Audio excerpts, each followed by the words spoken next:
fuck that. Fuck that.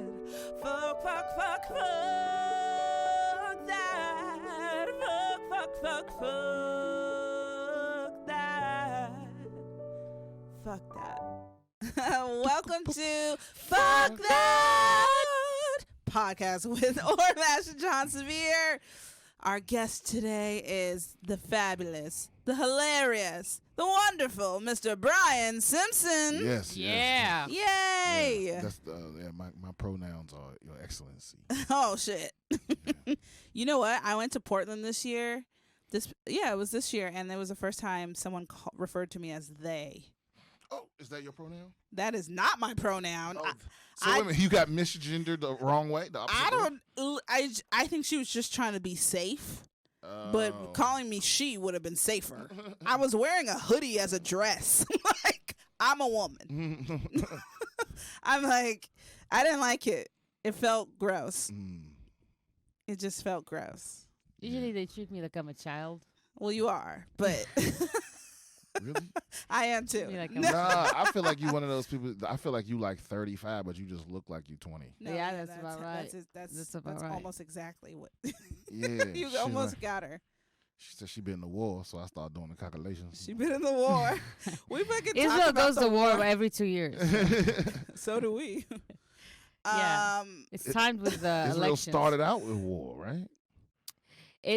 So war broke right after Israel was declared a country. Right. The day after. Because I read about that. It was like the 3-day war, the 7-day war. 6-day war. Okay, well, Only? 6-day war. And Like- 6 day we everybody tried to comfort him. All them countries around them tried to comfort him all at once, and they whooped that ass. yeah. In 6 day we conquered a third of more. That's what of, this whole shit is about the Gaza Strip. It's because they won. That's where they won that land, and they were like, "Yeah, we're not giving that shit back." We actually Israel tried to give that back 3 times to the Egyptians, to Iraq, I think, and they didn't want it. Oh, Israel tried to give Gaza Strip When 3 was that? times. What decade was that? I need to Google the years. I need to Google the she's like, years. "I passed that test, bitch. I'm not remembering." Oh my god! So earlier we were talking about movies we saw, and there's no phone in here. Okay. The phone's here. Brian said he just saw Godzilla. Tell how was it for you, Brian? It was Godzilla. You know, he was in there, but it was just a lot of. I mean, the writing and the pacing, and it was just awfully edited and awfully written. You know, the dialogue was just very childish and very basic. It was. I felt insulted. I felt like they thought I was an idiot. Now, but the monsters were dope. I know, But it was like- CGI is gonna be good. It was like I could have just used a lot more monsters and fighting and way less of the script if it was gonna be what it was, because it was too much. It was because you know how normally movies like that you gotta kind of, you know, give a little leeway when it comes to the dialogue and stuff because you're there for the action. But they were just forcing this bad dialogue on you. Oh my god! Like it was way too much of the humans and way less Godzilla and all these other monsters. You know, and I was just like, Was there any big actors in it? I don't even know. It was the dude. You know, it was I guess the biggest actor in the movie was the dude from the coach from Friday Night Lights. You know what I'm talking No, about? He plays everybody's dad. He was in the last movie. He was the father from the last Godzilla movie. I didn't see that one. But the fact that you don't know his name means he's not that big. No, that's not true because I'm not big on. You're not big on names. I don't know. I'm not big on names either. Oh, I'm I not didn't big on see names or dates, obviously. Yeah. I didn't see Friday Night Lights, but so I don't know. I And know didn't you- see Godzilla. I know you hated Aladdin, Oh my A god! lot. I saw Aladdin, which I didn't have a problem with. Listen, I didn't hate Aladdin. you said it was trash on it Facebook. was trash, but that was mostly that's to get people riled up because it was a joke, and people get so passionate controversy. about Yeah, but it was. Listen, I commented specifically about the opening, about opening the film with Will Smith singing, which I said was trash. Okay, because why would you open a film with a rapper? Yeah, with a non-singer singing the title You know, like Arabian Nights. Like, no. They let Bradley Cooper sing in Stars Yeah, but Born. he was good. Oh, okay. He worked on it. He's not a singer. Yeah, but he Well, worked on it. He was Yeah. playing a singer. Will Smith is a singer. He did but- Fresh Prince. but He any- did all these songs. Anybody he can. wasn't a singer, Anybody he's a can. rap. Yeah, he's a rapper. But anybody can sing if you teach them how to hold. As long as they stay in their range and you teach them how to hold a note. You can. It's like anybody can do comedy, right? But it's like. Yeah. You obviously haven't heard me sing. Oh, you a singer? Listen, You're not a singer? I'm a singer, and this is here's She's the, a singer. But here's the tea.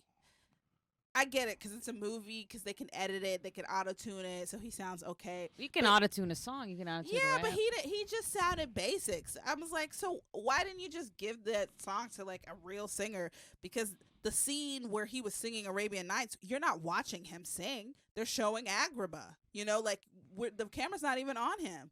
So why he need to sing this song? You could have got a real person to sing it, like in the cartoon. I think he's singing the theme song too with DJ Khaled. It was pretty funny. Did you hear it? DJ Khaled, another one. No, where? Yeah, What? the Not in Aladdin the one. movie. At the end, in the end Oh, in credits, the credits. they did the song. Wow. And Arabian DJ Nights? Khaled just like popped up on the song like he always does, and it was just hilarious to me. I Another one. It wasn't bad. It just wasn't like Disney's best. I thought Disney could do better. I'll tell you what, nobody was funny but Will Smith. Yeah, fucking Iago wasn't funny. What the fuck's up with that? I'm so over because I have the AMC VIP thing. Oh, he's a VIP. So it's I like that. yeah, With the couches that they go back. well, Oh. no, it's not. That's not even what it is. Like, well, I mean, because a lot of their movie theaters are nice, but it's a thing where you pay $24 a month, damn near, Right, you can see and it. you can see up to 3 movies a week. Oh wow. You also get the cut in line, That's pretty good. so you can buy your tickets on the app. You Do you just get walk. discounts on concessions? Yeah, you get discounts on concessions. You get to go like anything you buy that's a small is automatically a large. Like all the little VIP little shit. Mhm. But the point is you get to see 3 movies a week. So That's Right. pretty up, yeah. But so then I'm like, okay, well I'll see a lot more movies now because normally I'll see the big ones or the ones I'm really looking forward to. But now that I have that, I'm like I'll just go see a couple. And after I've had it for like 2 months and now I realize like, oh, this is not worth it. No.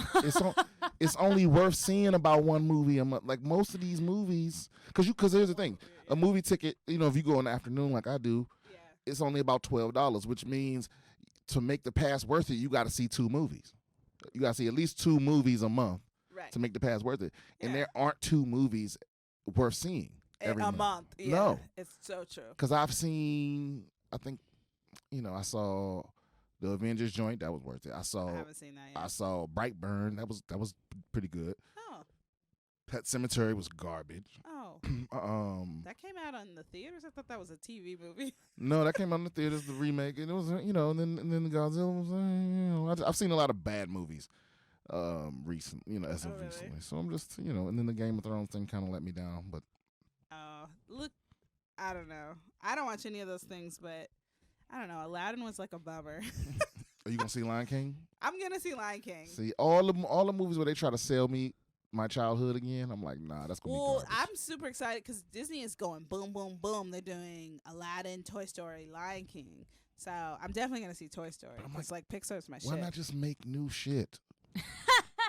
Listen, I'm into Pixar is making new shit, but also continuing the Toy Story. I think franchise. they're scared.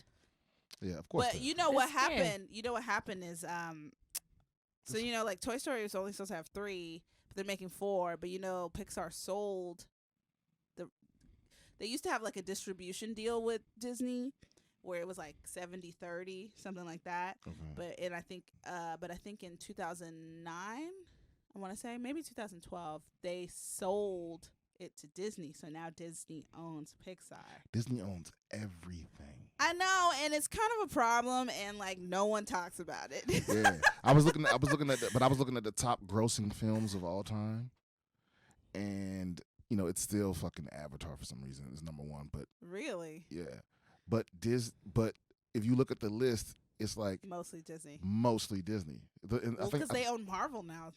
right, and Shit. I think Yeah. most of the list, like I think there were 15 things on this list, or maybe 20, and only like 4 of them weren't Disney. Damn. Yeah, so And then they just acquired Fox too. Yeah. Watch, they're going to fuck around and buy McDonald's, Microsoft, Yo. Taco Bell. I mean, I think the world is pretty much being run by like 3 companies. And Donald Trump. Yeah. Donald Trump ain't running shit. He's running many things. Yeah. No. He's running the country. Yeah, that's the biggest thing. That's the only thing, really. I mean, in his company, but he's not controlling any like large conglomerate. But isn't like his Disney isn't or his Time Warner. business his business is money laundering, right? It feels that way. That's what it seemed like. I mean, Yeah, because I don't know how he lose so much money, but he's still able to. Yeah. because our system is set up so that once you hit a certain amount of money, you can't ever go broke. The only way they'll let you go broke is if you start trying to fuck with other rich people. Really? Yeah, the only rich people that ever go to prison are ones that do shit to other rich people. That's true. But also, if The you don't pay Right. your taxes. Yeah, that makes sense. Don't fuck with the IRS. Nuh-uh. Like, oh yeah, if you don't pay, He no, doesn't but pay even his then, taxes. He No. No, I mean, I don't mean like he found a loophole. Don't pay your taxes. I mean when people just don't pay their taxes. because if you, like I said, if you that rich, it's set up so you don't have to. yeah. I guess You- if you own businesses. And Yeah, stuff, for what was sure. it like? Was Not Amazon? independent. Amazon was like the biggest. They didn't even pay taxes like 3 of the last 4 years or something. Yeah, but that's a corporation. But what about Jeff Bezos? Like, does he probably has to pay personal No. taxes, right? Yeah, but they have a lower tax rate than everybody else because capital gains, which is money you make off the stock market, that's taxed lower than income. It's not seen as income. You know. Whereas like you as a poor person, you're taxed at about anywhere from 20 to 30% depending on your income. But if your job was to give you like a bonus, like say you got that's getting taxed at 40%. Damn, son. You know what I mean? So like they hit us in the face and then they let them all slide. And it's like it's set up that way. Name the last rich nigga that went to jail, that went to prison. Like really rich? Yeah. Barry Madoff. Yep. And Because he fucked with other rich he people. fuck with other rich people's money. He fucked I'm with just other like, rich Martha people's money. Stewart. Martha Stewart. Yeah, they don't care if you poison in the water. They don't care if She's still rich. if though. you got slaves. Like, if you profit from slave labor, they don't care what you did. As long as you don't fuck with the money, they'll let you slide. And he ain't even go to no real. He went to like a little cushy prison. Was like basically, it's basically a hotel that he can't leave. He's in a executive suite that he can't leave. Super low fucking Yeah. minimum security prison. It's like a country club, right? Exactly. Nah.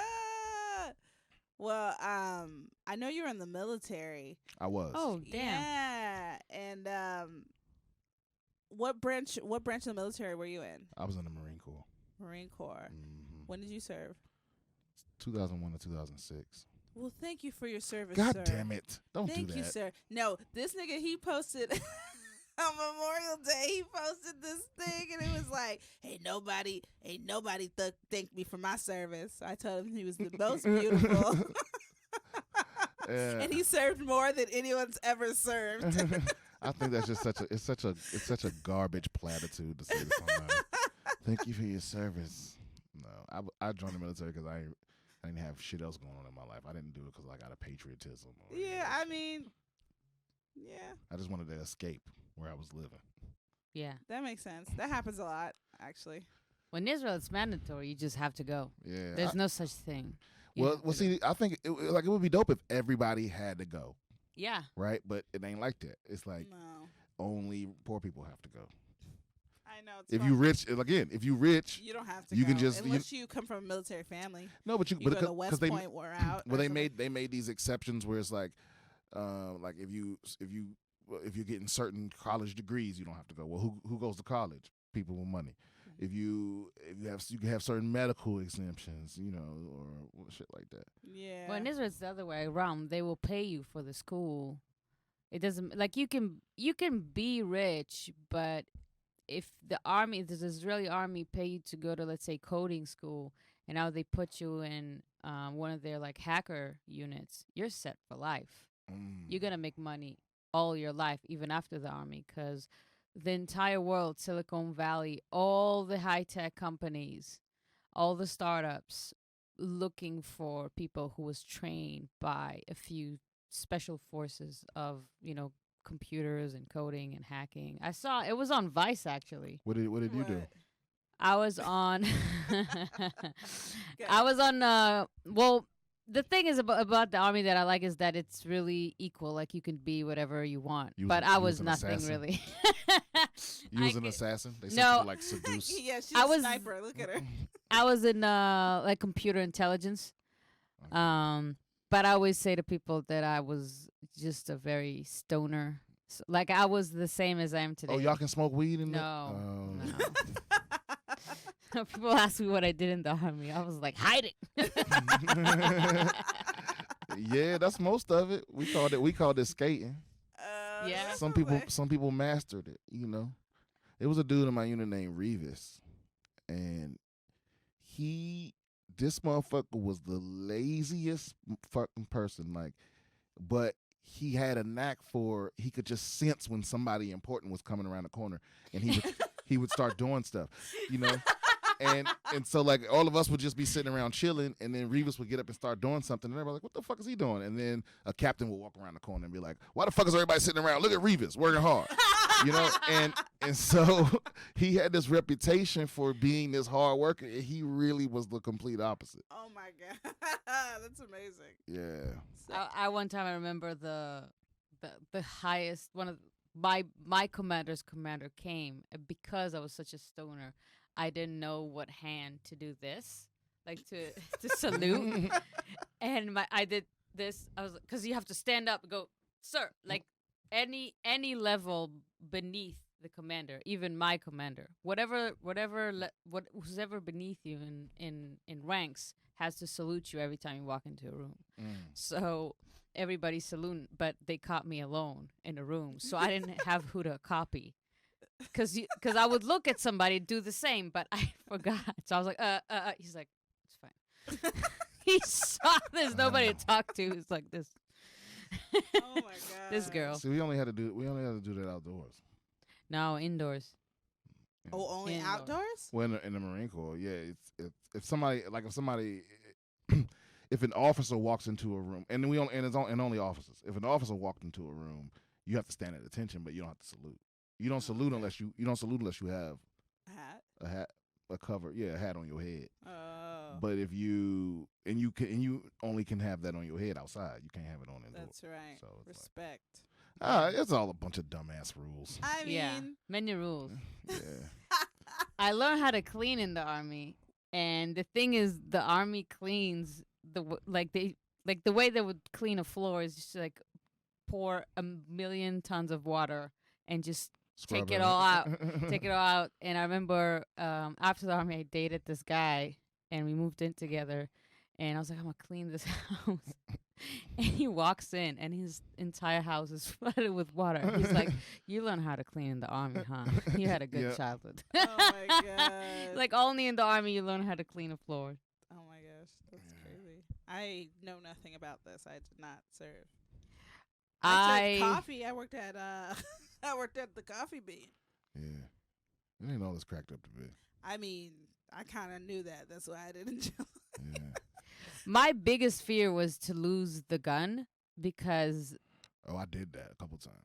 Oh they, my god. what do they give you if you lose it? In Israel, it's 7 years in army jail. Oh, like if you lose it completely? Yeah. Oh, no, I ain't do that. You just like misplaced No, it? you know what? Honestly, I couldn't even imagine because to actually lose your weapon is something that's so unthinkable in the Marine Corps that I've never even heard a story about it happening to somebody.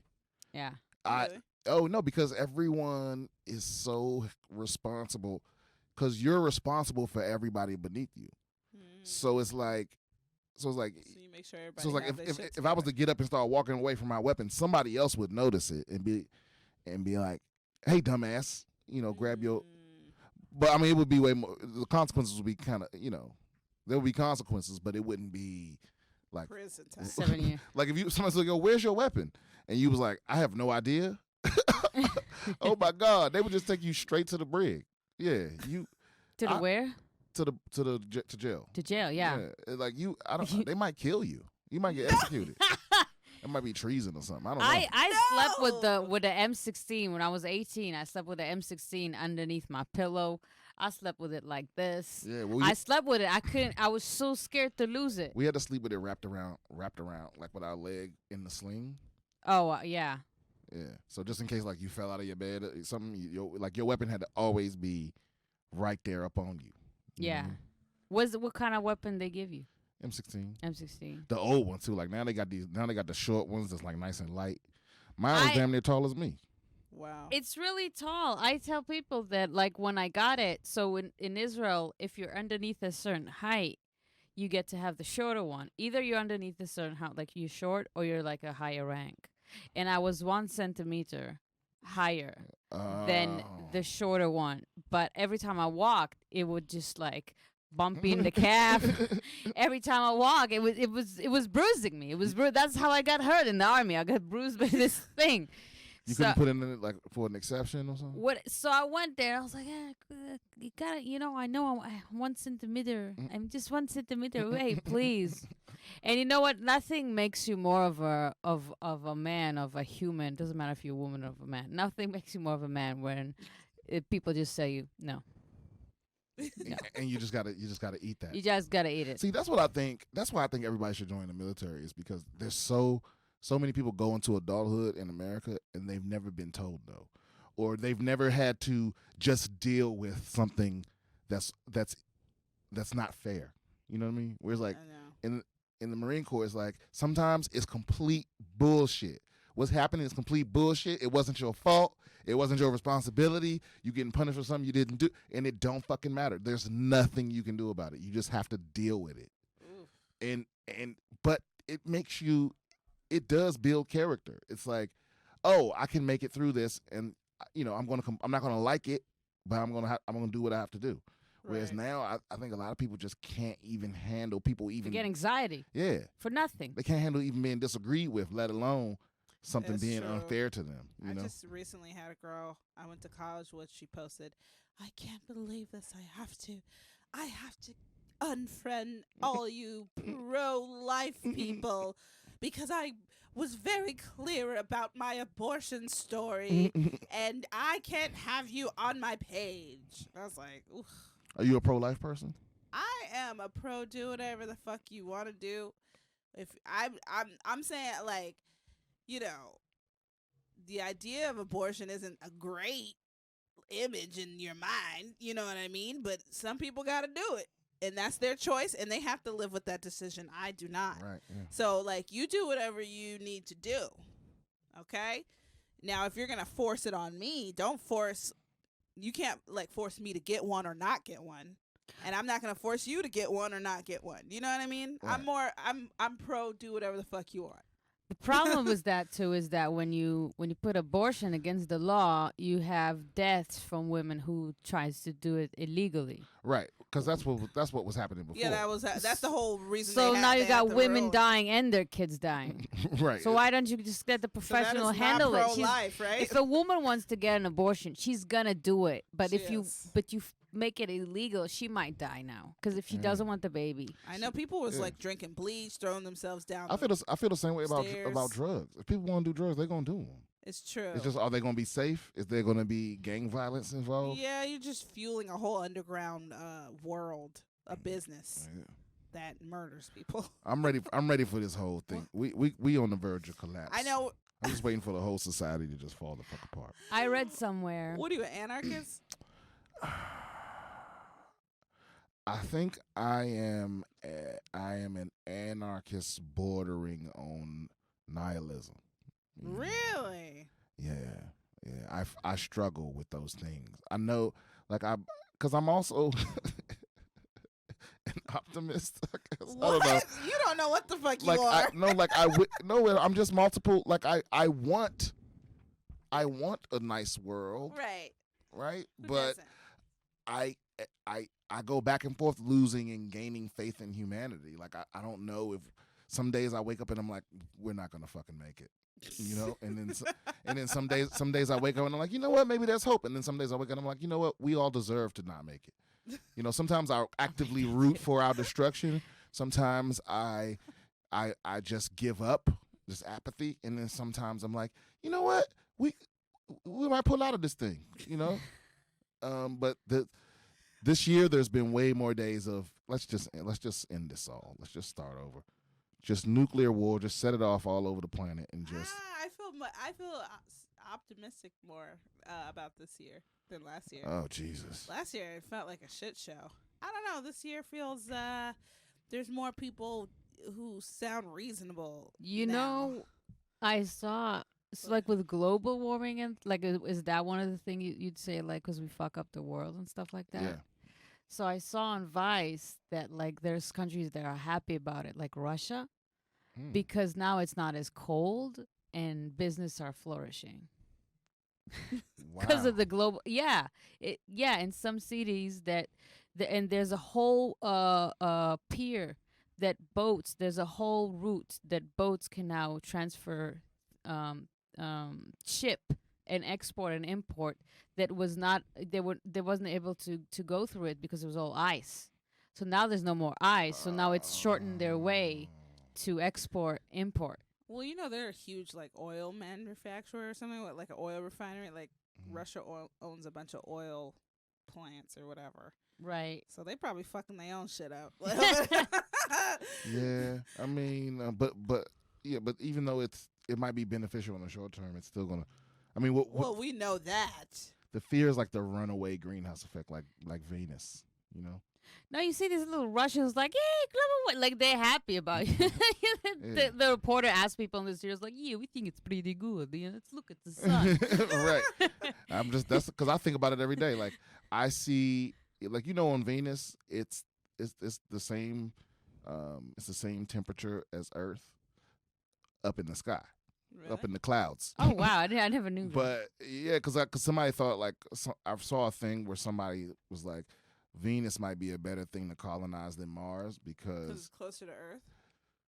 Like as far as honestly, Earth, like not in distance. I mean closer atmospherically. Right. It's close. It's basically the sister planet to Earth. It's exactly Earth, like Earth. Oh, that's our. But that's our sister except planet? that once you get below the clouds, it starts heating up real fucking fast. You know what I mean? It's an oven on the surface. Like we would have to live in the clouds. We would have to have like floating airships or something. Cool. Right. That is kind of cool. Care Bears. No, you don't want that generator going out, bitch. It just drop to the surface. Yeah. Burn the fuck up. Goddamn. Yeah, because we've sent probes there, and they last like, as soon as they break through the clouds, they immediately start disintegrating, and by the time they hit the ground, they fucking disappear. That's what I'm saying. We have one. I think we have a picture of the surface of Venus. One picture. Only one? Well, I mean, from what I've seen, I've only seen one. Because the thing hit the ground and then it was like, it was gone. I don't know if it was taking pictures the whole way down or if it took one picture when they hit the ground and it was like that was it. Damn. Son. It ain't gonna be no rovers. How you know? Ain't no rovers. That's why they're trying to go on Mars. They want us to be on the surface. Yeah. I mean, I don't know if they have the technology yet for us to be floating in the air. That's the thing. I think they're going with the easiest. Yeah, I think we're just gonna die. I don't think we're gonna make it. I don't want to live on Mars. Yeah, I'd rather just go out on my fucking home planet. I'm not going to a goddamn desert planet where there's no food in or anything. I think it might all just be virtual reality and drugs. Yeah. Plus, even if we made it to Mars, that would just create another more potential for war. Yeah, people fight over it. You ever seen The Expanse? I've heard of it, never seen it. Yeah, it's like in that little scenario, like we've colonized Mars, Sci-Fi Channel, right?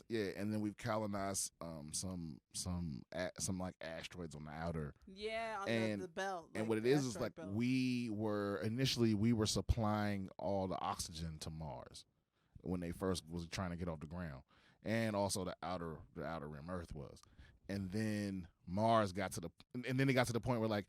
Mars wanted to be its own thing, and we were like, "Nah, nigga, we give." It was Texas, basically. Yeah, we give you the air to breathe, so you gonna do what we say, and then they figured out how to breathe on their own, and then it was beef, and it's like the Alamo.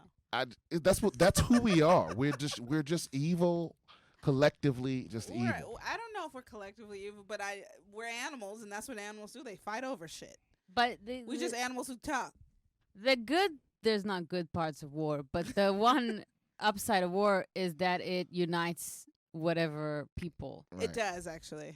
You know what I mean? Yeah. There's nothing like war to unite people, and that's why also politicians many times use it just before the elections. Well, I would say not necessarily war, but having an enemy. Yeah. Having a well-defined enemy unites people. Yeah. So the moment there's another for us, because that's the only time it's going to be peace on Earth, is as soon as we have another planet to beef with, then we'll unite. But by then, it'll be too late. Yeah. Because we'll have war with Mars or war with Venus or with extraterrestrials or something. Because somebody gonna shoot at them motherfuckers.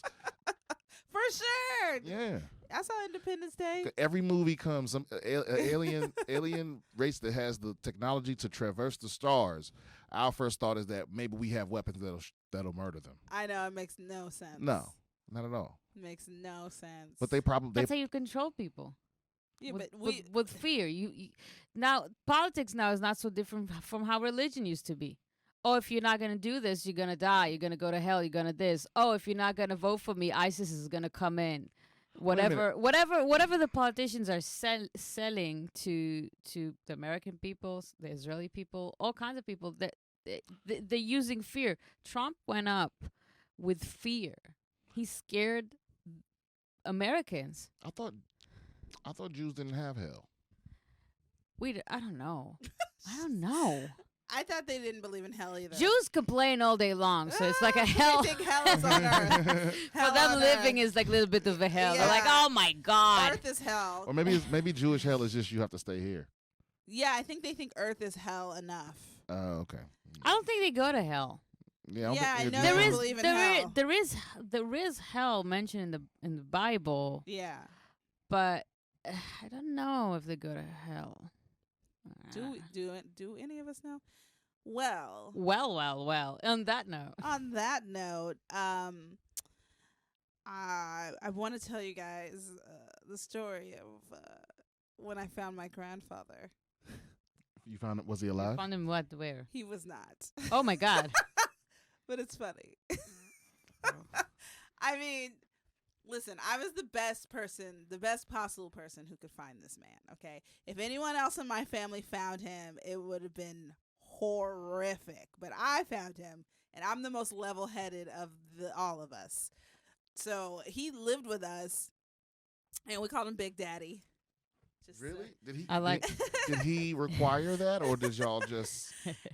Listen, that was always his name. It'd be funny if he required that. He had been Big Daddy for like 40 years. Okay, I don't know. I came later in the game. He was already Big Daddy when I came around, and it stuck. But it's because he was tall. He's from Oklahoma, and but he was really thin. He was super thin.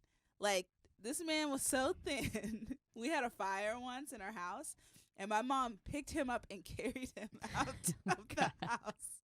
That's how thin he was. Like, she carried him. It was like the ending of that movie. What's that movie? That old movie? It was like Kim Basinger or something. A fire officer and a gentleman or whatever. You know when he carries the bitch out? Mm-mm. I don't know. But that's what my mom carrying her dad out of the house. That's funny. This lanky old black man. And he was staying with us, and I was already out of school. Like, I had already left college, and I was staying at home. And my sister had my nephew. He was 1 at the time, and I used to watch him in the daytime, and he was taking a nap. And I had left, Big Daddy his lunch, So usually, like, he'll be asleep, so I just leave his lunch on the table, and then I leave, and then I'll come and check on him later, right? So then my nephew was sleeping, so I went to go check on him, and he was, like, still asleep. And I was like, how is this nigga still asleep? I done brought him breakfast. I brought him lunch, and he ain't even eating none of it, right? So I start yelling his name at him, I'm like, you start yelling Big Daddy? Yeah. Okay. I was like, Big Daddy, Big Daddy. And he ain't respond. So, like, I went up to him, and I was like, Big Daddy. So I touched him. He was cold. He was cold. And I was like, uh-oh. So I call my sister, and I'm like, hey, I think Big Daddy might have died. And she's like, oh my God, like, no. She's like, call 911. I was like, I think he's dead already. Right. There's nothing they can do. She's like, hysterical on the phone, right? I'm super calm, by the way. And she's like, how old was he? how was my grandfather when he died? He had to be in his 80s. I mean, so early 80s. So you weren't surprised that he died. You were like, no, it this was nigga coming. smoked like a goddamn. I couldn't believe he made it this far. He had a couple of strokes before I knew him, even, and he smoked like he used to smoke a carton of those cigarettes. Like he used to smoke them. Like he smoked that up in like 2 weeks. Yeah, he smoked a lot. 20 packs of cigarettes in 2 weeks. He smoked a lot. My grandfather died like that too. And he didn't go to work, or he didn't work. He just was chilling in the room all day. So he just smoking, watching. He watched a lot of like Vietnamese and like Thai TV because he served. He was in the Asian. He was in the he served in World War II, but the Asian part of it. When they were in Southeast Asia. So I don't know. He acquired a taste for women of the Orient, as he would say. But all his kids black. Yeah, well, listen, he came. The I don't kids know. Listen, I don't know if he has any kids over there. He might. You never know. Jihan might have a few. Listen, he came Uncles. back and he. Aunts. Yeah, I might. Goddamn, I might. But yeah. So he was I'm cold. your So sister. my sister was like, "Oh my God, call 911." So I was like, "Okay, I'll call 911." So I guess she called my mom and my other sister. So I called 911, and they're like, "Oh, is he responsive?" I'm like, "He's not responsive. I touched him. He feels really cold." And they're like, "Okay, we're on our way." So, okay, disclaimer: it's like gonna get kind of gross. Come on, man. Come on, John. Come on. You said What's it was wrong funny. with you? You said it was funny. You promised a funny story. It is funny, but it was gross. So listen. So my Do grandfather. I need to hear this? Do everybody in this house? Oh, I know where this is going. No, listen. He had a boner. No. Oh, no. He did not have a boner. That would be hilarious. He pissed oh my himself. God. He was all bones, nigga. Oh my God. He pissed himself. No. So I don't want to know. No, I didn't feel like I touch don't his- need to know. Stop. Let me tell the story. Okay. I didn't touch his body, but like my grandfather, he didn't leave his room. Like he didn't leave his room for nothing. Like he barely left to go to the bathroom. So he had this like bucket next to his bed where he would like spit and shit. It was so gross, right? It was nasty. So I called 911, and then my sister calls me back. She's like, "John, pull that bucket into the bathroom before they come. That's so embarrassing. I can't have them seeing that nasty bucket, right? With all the spit and shit in it, right?" And I was like, "Oh, what? Okay, whatever." She's like, "Yeah, move that fucking bucket." And I was like, "All right." So then I go to pull the bucket. That shit was heavy as shit. I could not pull this bucket. I'm trying to pull this bucket inch by inch. Then I hear bum, bum, bum, bum, bum. Fire department. Bum, bum, bum, bum, bum. I'm like, shit. Then my nephew wakes up. Wah! I go get him, right? I got my nephew on one hip, my dead grandfather in the bed. So then I'm like, fuck, I gotta move this bucket. So I put my... I gotta move this bucket. I got this, and then I gotta move the bucket. I did. So I put my nephew in the chair. He sat in this chair. I'm trying to pull the bucket. They're banging on the front door downstairs. I moved it a little too hard, and it like sloshed all over me. Fuck all that. See? And I was like, fuck that. I fucking am not doing this. I was like right by the bathroom. I just closed the fucking door. They were still banging. Bang, bang, bang, bang. They probably thought I was getting ready to murder weapon or some shit, right? I like washed my arm. Like wash the shit out of my arm. Grab my nephew, go downstairs, and then they come in and they like do the little thing and they checked out my grandpa and whatever. But mother, You smell like dead nigga spit. It was so bad, dude. Like, why does it smell like a blowjob in here? It was so bad. Oh my God. Nah. I was like, because if my sister would have found him, it would have been like, it probably actually wouldn't have went as smoothly as it did. It would have been a whole fucking hysteria thing. I'm like, he's dead, dude. Like, see, the dynamic in my family is a little different because whoever told, if I had been in that same situation and it had been my mama on the phone and she's like, move that bucket, I'd be like, you move the motherfucking bucket. You know? Sister. I'm not moving that bucket. Yeah. My older sister, she's like, move the bucket. Like, I don't give a shit if some paramedic. I'm not. For me to be embarrassed, I have to give a shit what you think. It's true. I should have left Don't give it, a but shit I what didn't. a paramedic think. It got. It was so bad. Matter of fact, you don't even need to be here. Call the coroner. I was like, fuck this shit. I washed my arm and grabbed my nephew. God damn. Yeah, fuck bad. that. It was like so bad, dude. Once I can't even. That's like my last memory of my grandfather. Is that your fuck that? That's my fuck that moment. Oh my god, it was so gross. Ugh, my fucking God. sister. I should have. I didn't take the bucket out the bathroom, by the way. So I went to work right after that. The bucket and so stayed there for the next 34 years. It's still there. Nobody would touch the bucket. Nobody. Oh my god. I don't know. Plants has already grown from the bucket. Yeah, it's I don't know who got rid of the bucket. they left. buried him with the bucket. He was cremated. Oh. You can't burn the bucket. That shit would light all the way on fire. Oh my god. It would be like, it's like Yeah, man. I'm not good with bodily fluids, man. no. Not at all. Like You're in the military. I have. Oh yeah, even more so. Like I have. Yeah. No, I'm not going. I don't want to talk about gross stuff. What was your fuck that moment? My fuck that moment, like a moment that I said fuck that. Yeah. I mean, I have several. Sure. Go for it. All right. Well, since we were talking about the military, well, I have to give you some backstory, right? All right. So I was I was a technician in a basically a radar unit, like a early warning. Like we were. So I guess no, you don't need to know all that. All you need to know is that what I did for my job was we had these vans that we worked in. Mm-hmm. The radars connect to these vans. Okay. And we basically they do air traffic control, but like for combat, like not takeoff and landing, but like combat flights, right? Right. So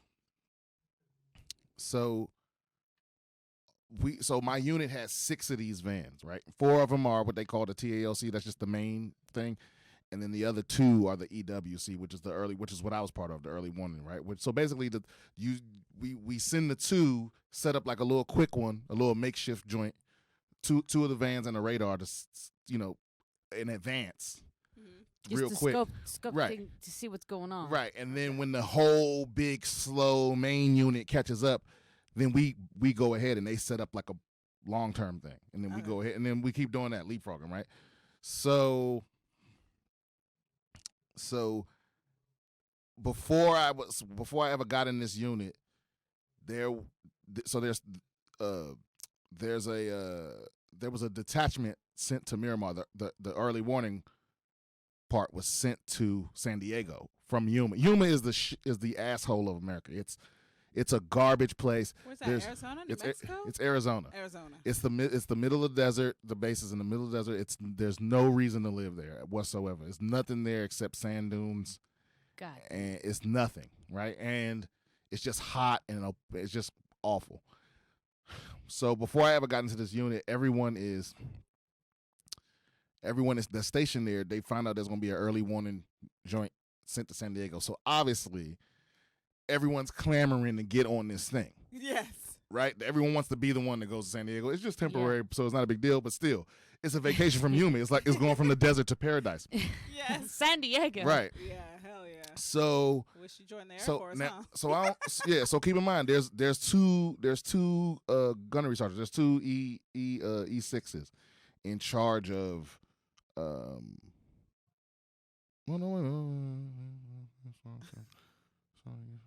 E7s. So 2 E7s. No, wait a minute. We don't know these technical terms. It doesn't matter. What's the E7? Because right now I'm drawing. So wait a minute. E1 is private first class. By the time he Lance did the corporal, calculation, we would have lost the war. Sergeant, staff sergeant, gunner. Yeah, so E7. Yeah, E7's gonna. Anyway, it doesn't matter. That's neither here nor there. The point is, I wasn't there, so I don't know what transpired between them. But I'm positive that the one that ended up getting sent to San Diego did some dirty shit to make sure it was him, right? So he's attached to the early warning thing. They in San Diego, the other gunny's stuck in Yuma, right? And so let's just call him Gunny Frank and call the one in Yuma Gunny Loser, right? So Gunny Loser is stuck in Yuma, and this is a whole nother story, but just for context, so San Diego is the best place you could possibly be sent, right? So sometime in the middle of all that, the general on the San Diego base decides that he loves having this early warning unit so much that he wants it to be permanent. So now this Gunny didn't just finagle his way into a vacation; he finagled his way into permanent vacation, permanent paradise, right? So then I'm in this unit now, right? For other reasons. They had like a racial happened before I got there. Racial. Yeah. All the black people got taken out of the unit because one of them accused the captain of being racist or whatever. Sounds right. And yeah, so they just took the black people out.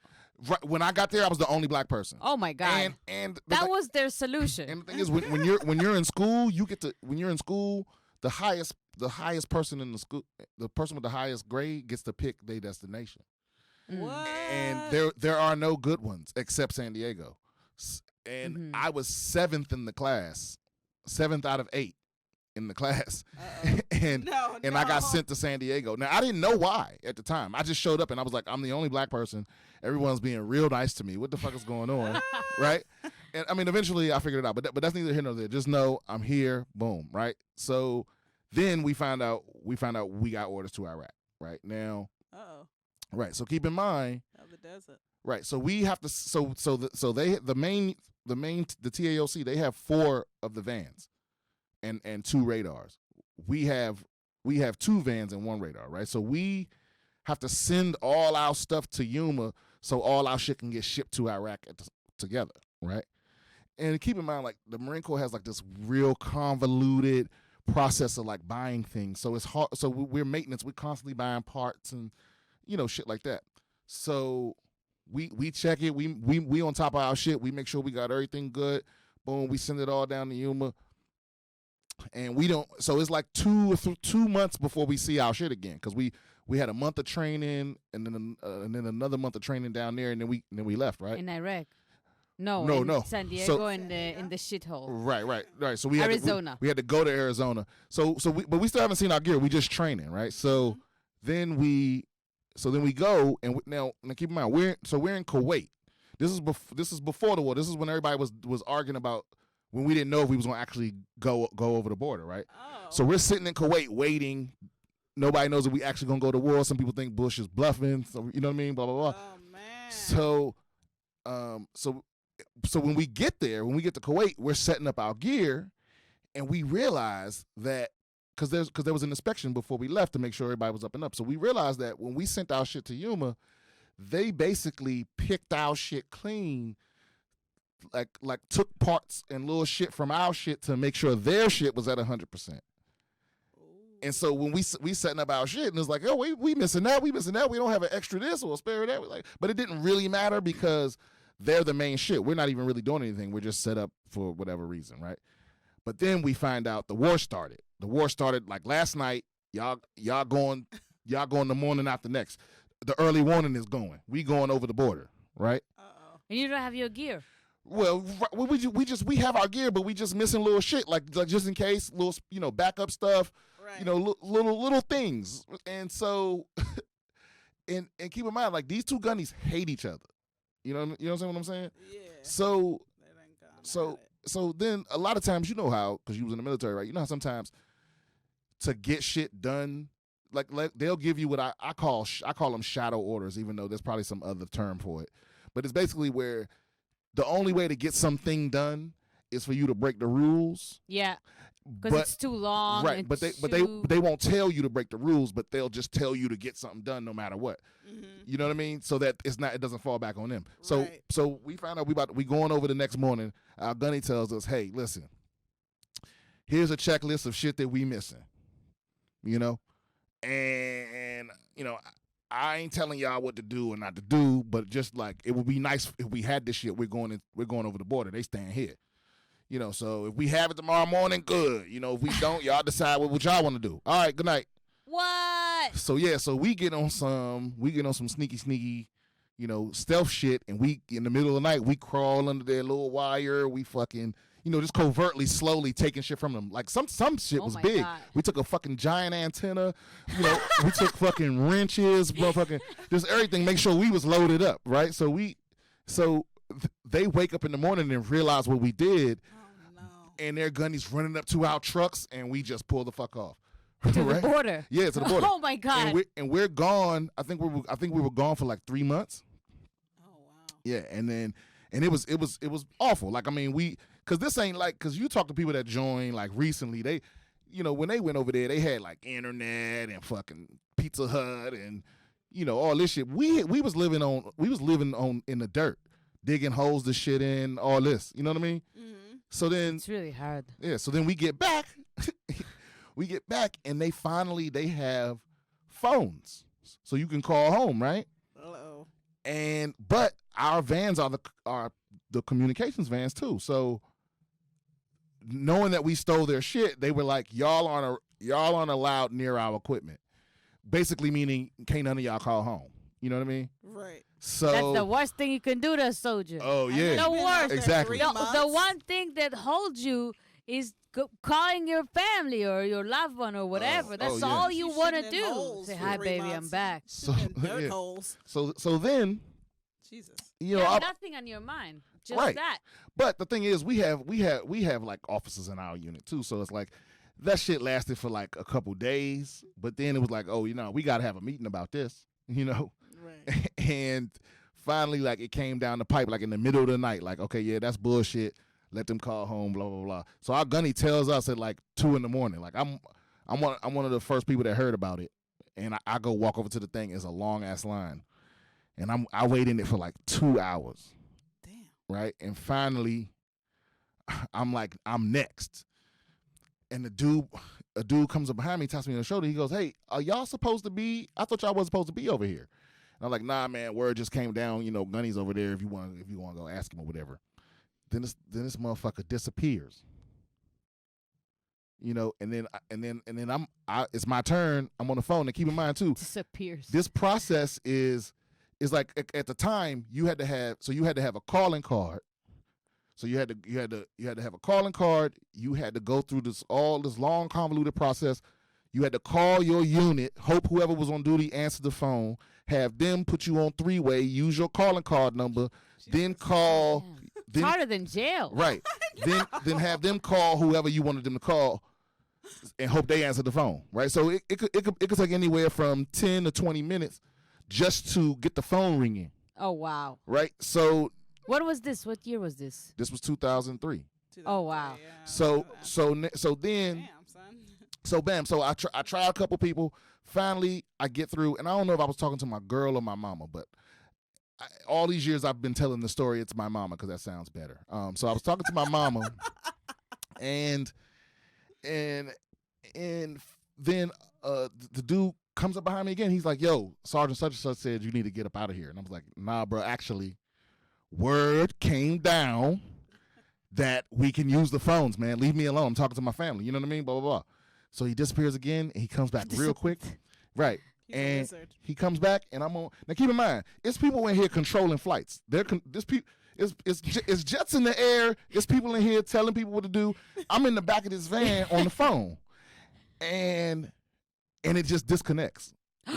Motherfucker. Right. So it took me like 35 minutes to get my mama on the line, and it just disconnects. I'm like, what the fuck?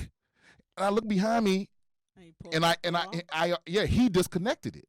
Right. I was so furious, but it was 4 people in there, like I said, doing their jobs, and one of them was an officer, and he was like, "Simpson, calm down. You calm the fuck down right now. We'll settle this in the morning. Both of y'all go. You go back to work. You go to hit the rack. You know what I mean? I'm like, all right, yeah, whatever. But it's a long way to where I was sleeping, and this the whole time. Every step I took, I was getting angrier and angrier, because I only have 2 buttons. well, actually, just one button. If you fucking with people that's powerless, or you fucking with me because you think I'm powerless, I can't take it. You know, it's like, oh, you think I won't lose this rank and go to the brig? Like, you think you could just disrespect? Because that's over the line. You know what I mean? It's That's like, mean. yeah, it's over the line. And even in the military, it's like, Cold. you don't fuck with people's family. You know what I mean? So I got halfway to my thing, and I was like, fuck it. Turned the other direction. Went to where, because they were all on duty, like just waiting, you know, just up in case something broke. Right. And I walk over, and it's a table. So keep in mind, at the time, I'm an E3. So, and it's a bunch of E4s and E5s sitting around playing dominoes.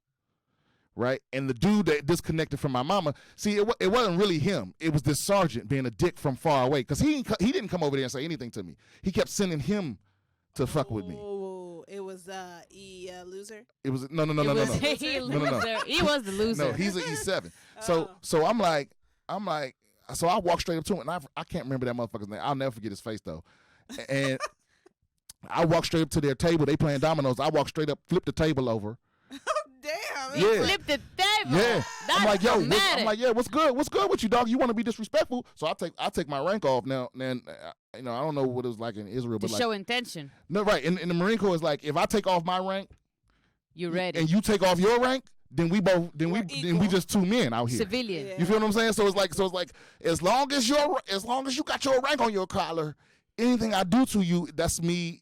I'm breaking the law. You know what I mean? Right. But if you pop your shit off your collar, then what you saying is rank. You saying rank don't matter. Let's He settle means this like business. So in this, and keep in mind, is like everybody think, you know, everybody associates tough guys with the Marine Corps, or just like they associate like danger with Compton. But just what I'll tell you is, to your listeners, it's bitch ass niggas everywhere. It's bitch ass niggas in the Marine Corps, just like anywhere else. And this dude, from the way all the way he used to talk and everything, because I was ready to go to the brig and everything to beat this dude's ass. For some reason, I was being smart about, like, I didn't hit him, but I just wanted him to pop them ranks off, pop them chevrons off his collar so bad, and he would not do it. You know what this nigga did? What? You know what this nigga did? What this nigga do? He got up and went into the shelter thing and pulled out and came back out with some paper where he was gonna write me up. Motherfucker, Yeah. piece of After all shit. that, I mean, you talk about the like You call these the moistest vagina in the world. a snitch. Yeah. Fucking snitch. Because he was talking real manly, real tough through this other dude. And then when I'm there, like, yo, what's good? You disrespect my mama. You hang up on my mama. I ain't talked to my family in months. Like, what the fuck? Well, what's good? Right. What's good? Like, you know, you supposed to be, you outranking everybody. You supposed to be the toughest motherfucker out of you. And he just would, and you know, so I don't know who was there. They weren't a friend of mine, but they liked me. And they pulled me to the side, like, yo, he's going to write you up. Yo, just get up out of here. Like, don't make it worse, blah, blah, blah, blah, blah. And I'm like, fuck that. You want to be official?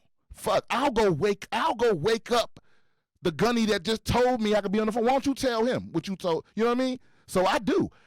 I go over to where the tent is. So it's the E7s and it's officers in here, like asleep. Mm-hmm.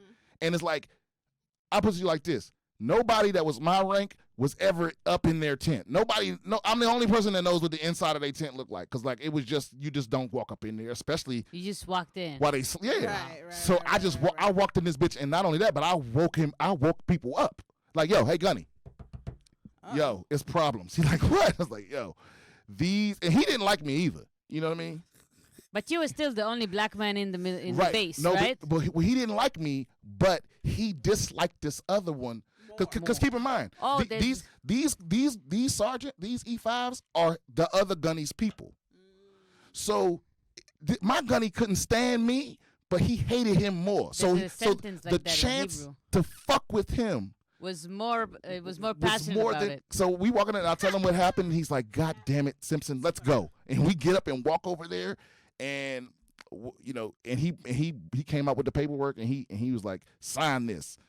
And this further increased his bitch ass nigga status, because he was talking shit back to me, but on the paper he wrote it out like he said everything like he wrote what I said exactly, but he wrote what he said as like it was out of the textbook. Super technical. Like it was like, I approached the Marine very calmly, and I instructed him that Marine Corps Order 2-4-5.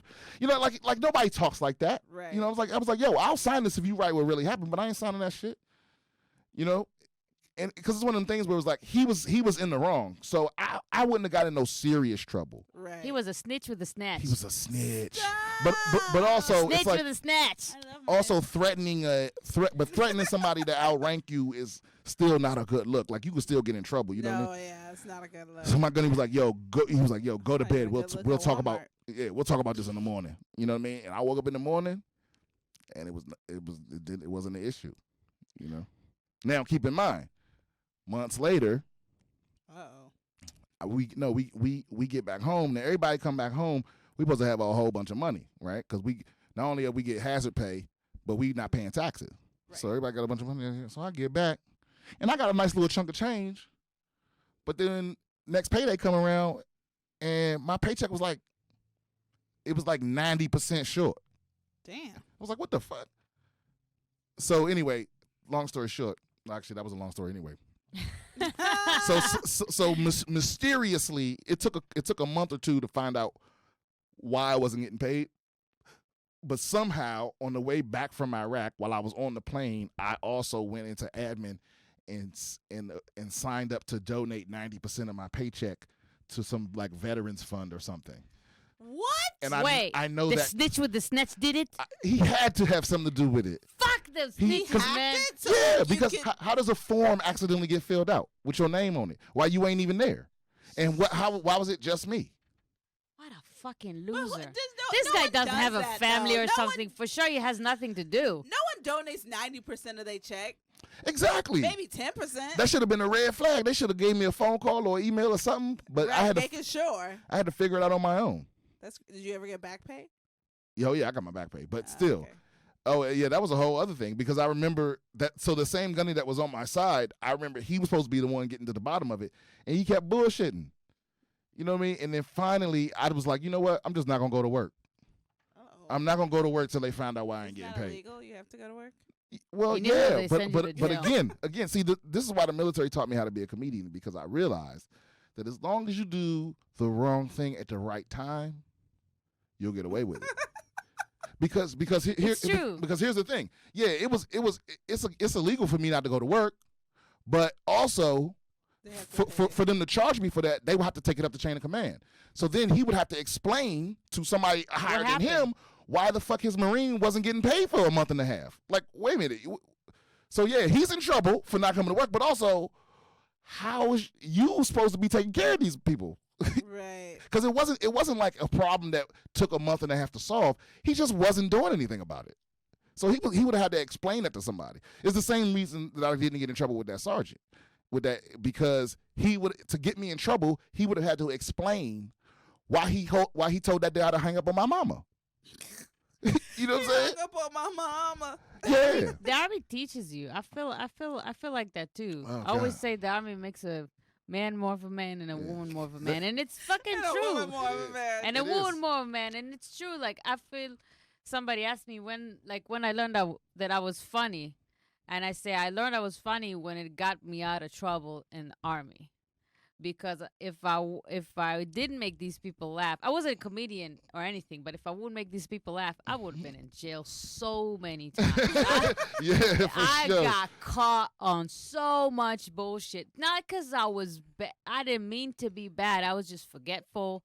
I was 18. I tried my best. I really did. But I smoked weed. I did, and it's illegal. And I did all this shit, and it's illegal. One time, I remember they caught me. So you know how in the Army, you have to dress. You have like a dress code, right? And a woman has to have like her hair back with a black how do you say, hairband, with a black hairband, and like there's certain things. So I was the only sergeant that was able to go inside the base with her private car, other than the officers. Why? Because I knew the guy that we were like a crew, and we had all the key positions. Oh. So he was in charge of guarding. This guy was in charge of kitchen work. I was in charge of computer stuff, and we were like everybody thought that I bribed somebody, but I didn't. I was broke as fuck. And one time, they caught me. So for the longest time, the person who gives the ticket, she was my girl, and she would give tickets to. Part of her job was to give tickets to people who don't dress a certain way or talk, whatever it is, set you up to trial. But she was my girl, so she was like, you're a lost cause. But she finished her job, and a new person came, and she caught me walking in the base, with one button open. Oh shit! My hair down, and barefoot. What the fuck were you doing? Now, let me tell you. Let me explain to you what happened. Because I was going the day before to wash my car, right? And before I washed my car, so what I would do is we would party in the nighttime sometimes, and in the morning I had to go to the base, because not every time we would stay at the base the whole week. Sometimes if it was closed, they would allow us to go home during the night. And if they allow us to go home during the night, I'm calling my friends up. Hey, what's good? Where's the party? We're 18, right? We're 19. So what I would do is I would wake up all fucked up and I would drive to the base barefoot, because I had my shoes in the passenger seat, and I would just put the shoes on just before I walk in. Now I went to clean my car, and I took the shoes out just for the guy to clean the car. So fast forward to the trial. There's 3 things you can do in the trial. You can say I'm guilty, I'm not guilty, or I'm guilty, but it's not my fault. Okay. So that's the most popular one, I guess. So for her, probably. So of course I was like, I'm guilty, but it's not my fault, sir. It's not my fault. Let me explain. He was like, all right, go ahead. Why was your button unbuttoned? It wasn't like they saw my titties. They just saw the shirt underneath. Okay. So I was like, listen, I've been eating a lot lately, and my titties grew. I'm going to be honest with you. My titties fucking grew. I didn't know it's going to grow at 18. I feel blessed, but it's grew. It popped out. So he can't even comment on that. It's whatever he says on that might be illegal, even, right? Because I'm like putting titties in the equation, right? Did he laugh? He tried not to, and he goes, "Well, what was up with the hairband? Why was your hair down?" I was like, "It just ripped. It just ripped. You know what? For that, it ripped. I'm sorry, it ripped. You want to send me to jail because the hairband ripped? Send me to jail. I'm not going to see my parents. Send me to the goddamn jail." And Army jail is the worst because it's outdoors. It's fucking hot. It's in a tent. Oh. And send me. Do it. He was like, all right. Calm down. Let me ask you one last question. Why were you barefoot in the Army base? Explain to me that, and I'll let you go. So I explained to him the whole thing. I was like, listen, I had to wash my car. And then I would start talking about my family. I was like, my mom kept telling me, you don't wash your car. You're not being responsible. So I try to wash the car. I try to be responsible. I try to do my job. And I took the thing out.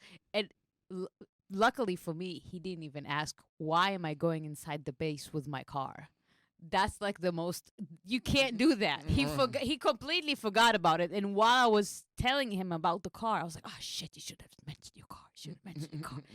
So this guy ended up laughing. So he couldn't hold it. By the time I was finished, he couldn't. Oh, this was like 15 minutes of me doing my best for my life. Because I wasn't even scared about going to the Army jail. I was scared coming back and having to face my father, because he's patriotic as hell. And if he would know that his daughter went to Army jail for shit like this, I would rather not come back. I'll be honest with you. Not come back. So that's how I got away from Army jail at the first time.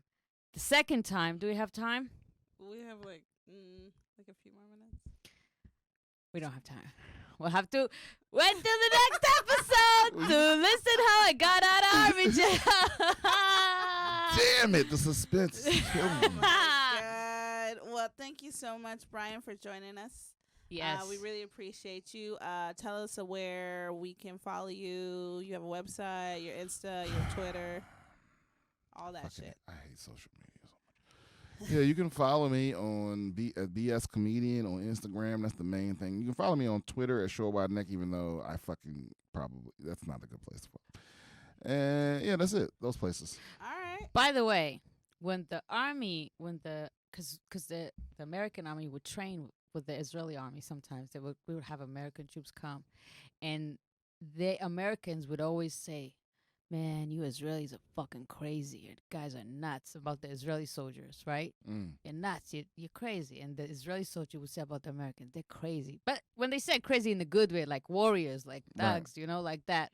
And so we had a lot of like mutual fear and respect for like both sides had like American military thinks all the Jews know Krav Maga. You know. Yes. like you know the way that we used to think all Chinese people knew kung fu. Yeah, kung fu. Yeah, right. now we think all Jews know Krav Maga, and it's like this mystical, dangerous, kill you with a toothpick. Only Israelis, though. Not dude. The ones born Krav here. Maga for me was the worst because for some reason it was at like 5 a.m. I was all fucked up. You're 18 still. You didn't sign up for this. This is mandatory. You just finished high school, right? So it's Krav Maga lesson, and the instructor was really good looking. So every time he would say, "Okay, who wants to volunteer to demonstrate the thing?" And all the girls would. And I'm not a morning person, so I'm just sitting there like that. He was like, "Or you come," and he would demonstrate on me, like if somebody was going to sexually assault you. So every like Tuesday at like 5 a.m. somebody would pretend sexually assault me, and I would have to jump this motherfucker. Every fucking thing. That's my Krav Maga experience. I still don't know it to this very day. I think I blocked it. Is that how you got out of military jail for the second time? No, the second time. Oh my God. No, I'm just. There, you guys. All right, yeah. We can still we talk about it afterwards. Fuck you, fans, y'all. Thank you guys so much for joining us on the Fuck That That podcast. Are we gonna play the song again? No, sir. I'm just kidding. Yeah. But thank you so much, Brian. And until next time. Follow us at Fuck That Podcast. That's right. At I Am More Mash. At Jihan Sabir. At Short Wide Neck. What? No, at BS Comedian. BS Comedian. And we record every other Monday at the Comedy Store. Yay. What up? Bye. Bye. Nice. I used to have this drinking game where like whenever one of the Migos comes out with a new album,